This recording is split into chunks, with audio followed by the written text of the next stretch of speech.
Selamat malam Bapak Ibu serta saudara-saudara sekalian. Marilah sebelum kita mengakhiri aktivitas kita di hari ini, kita baca firman Tuhan yang diambil dari Kolose pasal 4. Kolose pasal 4 ayatnya yang pertama hingga ayatnya yang ke-6. Kolose 4 ayat pertama hingga 6, demikian bunyi firman Tuhan. Hai Tuhan, berlakulah adil dan jujur terhadap hamba-Mu. Ingatlah, kamu juga mempunyai Tuhan di surga. Bertekunlah dalam doa, dan dalam pada itu, berjaga-jagalah sambil mengucap syukur. Berdoa jugalah untuk kami, supaya Allah membuka pintu untuk pemberitaan kami, sehingga kami dapat berbicara tentang rahasia Kristus yang karenanya aku dipenjarakan. Dengan demikian, aku dapat menyatakannya sebagaimana seharusnya.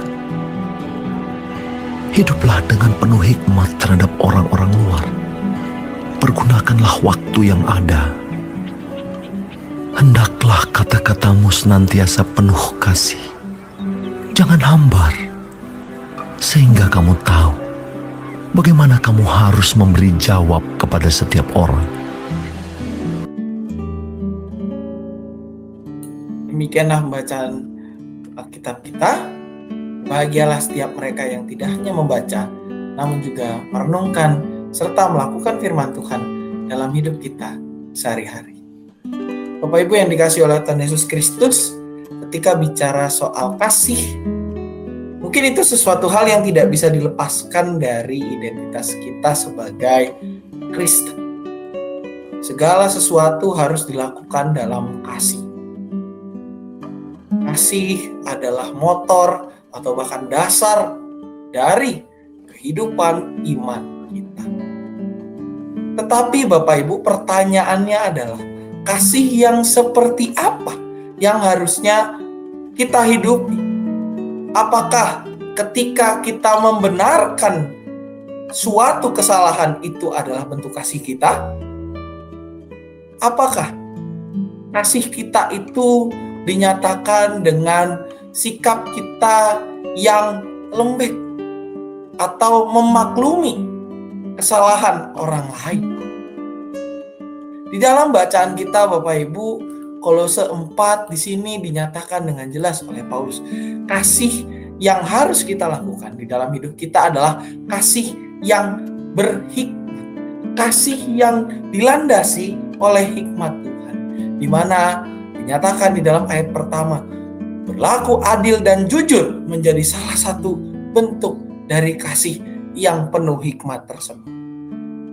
Dalam bagian ini, Paulus mengingatkan kepada setiap mereka yang membaca surat Kolose, setiap mereka yang menjadi bagian dari jemaat di Kolose, untuk berlaku adil dan jujur terhadap hamba-hamba mereka, terhadap mereka yang menjadi bawahan atau menjadi pegawai dari umat Tuhan di Kolose. Kasih yang berhikmat itu juga ditunjukkan lewat ketekunan kita di dalam doa dan berjaga-jaga sambil mengucap syukur. Tidak hanya berdoa untuk diri kita sendiri, tetapi juga berdoa untuk orang lain. Salah satunya adalah untuk pekerjaan Tuhan, yang dimana di sini Paulus nyatakan berdoa jugalah untuk kami, mana Paulus menunjuk kepada dirinya dan juga rekan-rekan sepelayanan, supaya pemberitaan firman Tuhan dapat diberitakan dengan luas. Dan juga kasih yang berhikmat ini tidak hanya dinyatakan di dalam hidup kita yang tekun di dalam doa untuk diri kita sendiri, maupun juga untuk orang lain, mana kita diajak untuk berdoa syafaat. Kasih yang berhikmat itu juga dinyatakan lewat hidup kita yang penuh hikmat. Hidup penuh hikmat dengan terhadap orang-orang luar, di mana Dalam bagian ini, orang-orang luar yang dimaksud adalah kepada mereka yang belum mengenal Kristus. Kita melalui hidup kita harus memperkenalkan hikmat Tuhan yang Tuhan berikan lewat mengasihi mereka, lewat membimbing mereka dengan pola hidup yang sesuai dengan firman Tuhan dan menunjukkan serta menghidupi firman itu supaya mereka dapat melihat bahwa Tuhan hidup di tengah-tengah kita semua. Dan juga ini dinyatakan kasih yang berhikmat itu lewat kata-kata kita yang senantiasa penuh kasih. Dalam bagian ini kasih itu merupakan terjemahan dari sebuah kata yang juga artinya penuh rahmat, penuh berkat. Artinya tutur kata kita ketika kita mau mempraktikkan hidup kasih yang berhikmat, maka tutur kata kita harusnya juga adalah tutur kata yang memberkati, bukan tutur kata yang kosong melompong atau bahkan di sini dikatakan sebagai hambar, tetapi tutur kata yang benar-benar memberkati, menjadi garam dan terang bagi orang-orang di sekitar kita. Melalui tindakan itulah hidup kita bisa menjadi benar-benar hidup yang mempraktikkan kasih yang berhikmat, kasih yang tidak kosong, kasih yang benar-benar memperjumpakan orang dengan Tuhan, dan juga kasih yang benar-benar berasal daripada Tuhan saja. Marilah kita merenungkannya. Apakah kasih yang kita lakukan kepada orang lain sudah benar-benar kasih yang berhikmat, atau kasih yang seolah-olah kita pakaikan istilah kasih, namun sebenarnya hanya sebuah permakluman saja? Apakah hidup kita telah benar-benar mencerminkan hikmat Tuhan lewat tindakan kita untuk berusaha hidup jujur dan adil terhadap semua orang, termasuk menjaga kesucian hidup kita dengan ketekunan di dalam doa dan hikmat di dalam mempergunakan waktu-waktu yang ada?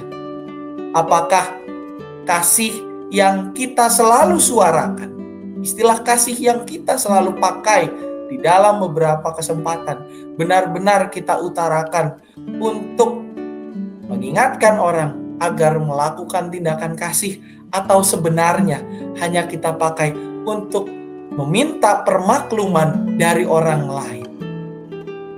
Mari kita berdoa.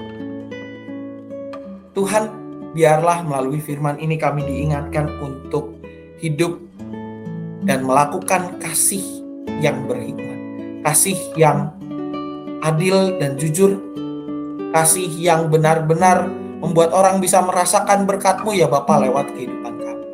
Mampukan kami ya Bapa untuk melakukan itu semua, sebab kami yakin dan percaya bahwa bersama dengan Engkau tidak ada yang tidak mungkin. Dan ketika Engkau pakai, maka hidup kami dapat menjadi berkat bagi banyak orang. Dalam nama Anak Tuhan Yesus Kristus kami berdoa. Amin. Bapak Ibu serta saudara-saudari sekalian, mengingatkan bahwa pendaftaran ibadah minggu telah dibuka bagi Bapak Ibu yang berusia 17 sampai dengan 60 tahun, dapat mengisi link yang telah dibagikan di media sosial GKI Cicurug maupun di grup WhatsApp GKI Cicurug. Dan bagi Bapak Ibu yang berusia 60 tahun ke atas, dihimbau untuk mengikuti ibadah minggu lewat tayangan live streaming. Bagi rekan-rekan remaja, ibadah masih dilakukan secara online lewat Google Meet, dan juga kelas Immanuel akan dilakukan lewat Google Meet. Dan juga diingatkan kembali untuk aksi puasa Paskah.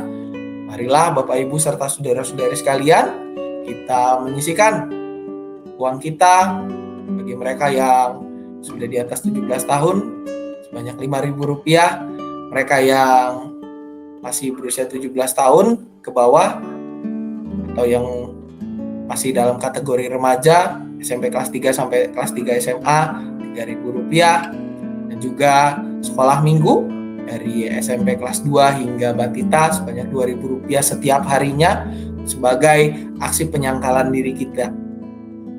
Dana yang akan terkumpul akan dipakai untuk membantu Majelis Jemaat GKI Cicurug untuk melunasi pinjaman ke penabur yang dipakai untuk merenovasi gedung pelayanan kita, di mana terdapat kelas-kelas sekolah minggu, ruang ibadah untuk remaja, pemuda, dan juga ruang pelayanan kesehatan. Marilah kita semua berpartisipasi di dalam aksi penyangkalan diri ini sebagai upaya kita untuk menjadikan hidup kita benar-benar menjadi berkat bagi banyak orang lewat pelayanan gereja. Selamat malam, selamat beristirahat, Tuhan Yesus memberkati.